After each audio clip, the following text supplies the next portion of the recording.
Ну вот мы с вами провязали обратный ряд изнаночными, а теперь будем убавлять петли для того, чтобы закрыть нашу шапочку.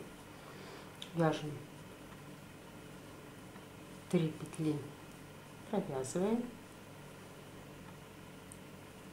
4-ю провязываем 2 вместе и снова 3 петли, провязываем 4-ю и 5-ю вместе.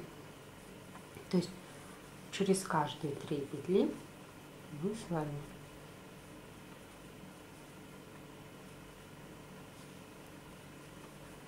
убавляем по одной. Вот таким вот образом. И так весь ряд. Обратно будет опять изнаночный, только изнаночный.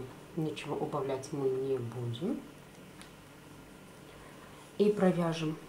Сейчас вот этот довяжем, потом изнаночный 2 и еще лицевой 3, изнаночный 4, и будем закрывать.